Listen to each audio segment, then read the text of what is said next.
All right, today we're going on an incredible journey. Not to another country, but deep into our own past. We're going to trace our family tree all the way back to uncover the one secret connection that links us to sharks, frogs, and even dinosaurs. This is the amazing story of the Chordates. Just look at this crew. You've got a platypus, a frog, a shark, a dinosaur, and, well, us. On the surface, they couldn't be more different, right? But what if I told you they all share a hidden biological blueprint? Let's dive in and uncover the family secret that connects them all. So, before we start climbing all the different branches of this wild family tree, we need to understand the trunk. What's the fundamental design, the basic model that every single one of these animals is built on? Okay, let's just pause and think about that for a second. A massive shark cruising through the ocean, a little frog on a lily pad, and you, right now. What could you possibly have in common? It sounds like a trick question, but the answer is deep in our biology. And here's the answer. We all belong to Phylum Chordata. That's our club. And to get in, you just need to have 4 specific features at some point in your life. Now, I know what you're thinking. I don't have gill slits or a tail. And you're right. You don't now. But that little phrase, at some stage of life, is the key to everything. So here they are, the 4 items in the Chordate starter pack. Every single one of us begins with this toolkit. First, a notochord. It's a flexible rod that gives support. Then, a dorsal hollow nerve cord. That's the big one. It becomes our brain and spinal cord. Next, pharyngeal gill slits. In fish, yeah, they become gills. But in you and me, they developed into parts of our jaw and our ears. And finally, yes, a post-anal tail. As human embryos, we have one. It just gets reabsorbed. This is our shared ancient inheritance. So where did this body plan really start to shine? In the water. This is where that simple notochord got a major upgrade, evolving into a true backbone and creating the very first vertebrates, the fish, also known as class Pisces. But you know, fish isn't just one thing. This table shows 3 huge evolutionary leaps. You started with the jawless pioneers, the cyclostomes like lampreys. Then came an absolute game changer, jaws. This led to fish with skeletons made of cartilage, like sharks, the chondrichthyes. And finally, the osteichthyes, or bony fish, swapped that flexible cartilage for a hard, bony skeleton, a move that would pretty much let them take over the world's oceans. And here's a look at the undisputed winners of that aquatic evolution race, the bony fish. They make up the vast majority of fish species on the planet today. That bony skeleton was just a better design, giving them more support and allowing for all the incredible diversity we see. Okay, so life was thriving in the water, but the next great frontier was just sitting there waiting. Land. And this was a whole new ballgame with a whole new set of challenges. The first group to brave this new world? Class Amphibia. The word amphibian literally means double life, and that is the perfect way to describe these creatures.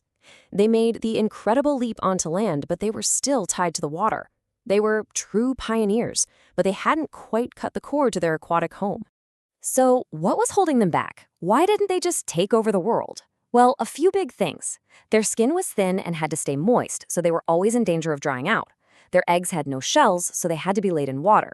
And of course, they started life as tadpoles with gills, meaning they absolutely had to return to the water to have babies. They had one foot on land, but the other was still stuck in the pond. But evolution is the ultimate problem solver. The limitations of amphibians were basically a checklist of problems that needed a solution. And the next class to evolve, the reptilia, came with all the answers. They became the first true masters of the land. And this is just brilliant. Check this out. For every problem, there's a solution. Skin that dries out. Let's evolve dry, waterproof scales. Eggs that need water. Let's invent the shelled egg. It's like a private little pond for the embryo that you can lay anywhere. The need to go back to water to reproduce? Nope. Internal fertilization. Problem solved. This complete toolkit for living on land allowed reptiles to absolutely explode in diversity. They dominated the planet for millions and millions of years. They finally, truly cut the cord to the water and conquered the continents. So, we've conquered the water, we've conquered the land. There's only one domain left. The sky. And out of a branch of that reptilian family tree, a new class emerged to master it. Avs, the birds.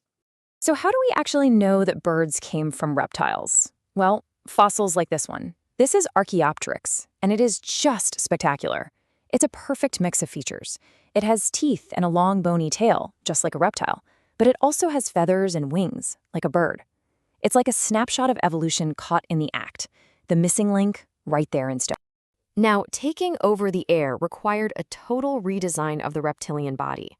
Forelimbs were reshaped into wings. Heavy bones became hollow and light. Scales were transformed into these marvels of engineering called feathers for both lift and warmth. And, crucially, they became warm-blooded to generate the massive amount of energy that flight requires. Okay, so while dinosaurs were ruling the land and birds were taking to the sky, another group of chordates was kind of hiding out, biding its time, often active at night. But after a giant asteroid wiped the slate clean, their moment finally arrived. Let's talk about us. Class Mammalia. Mammals came to the party with their own set of innovations: hair or fur to stay warm, and mammary glands to produce milk for their young. But maybe the most interesting thing they did was split into 3 totally different strategies for having babies. First up, you have the prototherians. These are the holdouts, the egg-laying mammals. They're a living link back to our reptilian ancestors.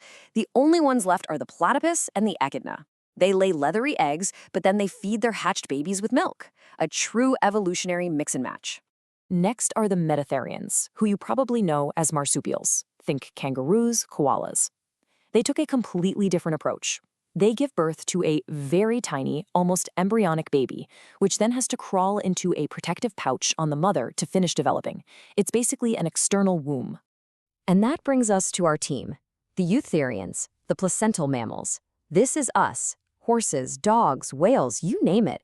Our strategy is to keep the baby inside the mother for a much longer time, feeding it through an incredible organ called the placenta. This lets the baby be born in a much more developed state, giving it a huge head start on survival. So let's just lay it all out one last time. 3 subclasses of mammal, 3 different but brilliant solutions for reproduction. You've got the egg-laying prototheria, the pouched metatheria, and the placental eutheria. These 3 strategies allowed mammals to diversify and fill almost every corner of the planet. So think about where we've been. From a simple, shared blueprints in the ancient oceans, this one family of animals evolved to conquer the water, to step onto land, to master it completely, to take to the skies, and finally, to develop incredibly complex new ways to care for their young. It's an absolutely incredible story of innovation, and it all leaves us with one final big question. What comes next?